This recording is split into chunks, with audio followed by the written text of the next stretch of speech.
Tänase Noortefoorumi eelpeetud piirkondlikel eelfoorumitel arutasid noored, kuidas lapsevanemad, kool ja erinevad asutused saavad aru lapse õigustest ja kohustustest ning kuidas tagada nende täitmine.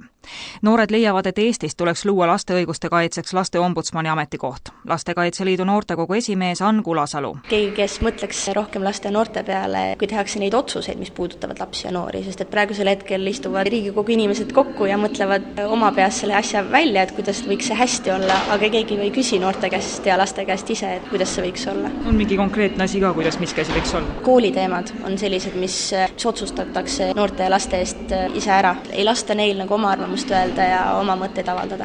Teil on olemas oma kandidaat ka sellele kohale? Tegelikult ei ole. See tuleb ka nagu natukene rohkem läbi mõelda ja me oleme niimoodi mõelnud, et tal ei oleks vaja isegi väga sellist erialast haridust. Et oluline on see, et ta oskaks laste ja noortega toime tulla ja oleks kogemus selles vallas. Mis siis eelnõusse saama peaks? Laste ja noorte suhetes kooliga toodi välja probleeme koolisisestest reeglite väänamisest ja hindamisjuhendite mittejärgimisest. Kodus on tihti probleeme füüsilise ja vaimse vägivallaga, alavääristamisega. Tartlased näevad ombudsmani funktsioone eelkõige juriidilise nõustajana, suunajana, vaheüksusena ja seadusliku järelevaatajana. Vastavat eelnõu arutas ja täiendas täna Toompeale kogunenud lasteparlament. Ligi 4 tundi kestnud arutelude käigus leiti, et dokument on toores ja poolik otsus ei ole otsus. Võttes vastu selle dokumendi täna ja praegu, me diskrediteeriks väga palju see ombudsmani tähendust ja vaevalt, et me saaksime endale selle inimese või siis institutsiooni räägimit aastate jooksul. See dokument on aktsepteeritud kui hea dokument juba õiguskomisjoni poolt ja kui me seda dokumenti täna vastu ei võta siinsamas, siis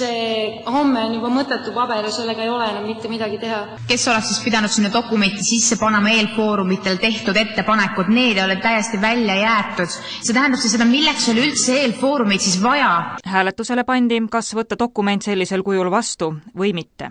Poolt 36 häält, vastu 58, erapooletuid 4, dokument ja täna vastu ei võetud. Siiski otsustati valida komisjon, kes selle eelnõuga edasi tegeleb ja Riigikogu juhatusele esitatakse juba valmis dokument.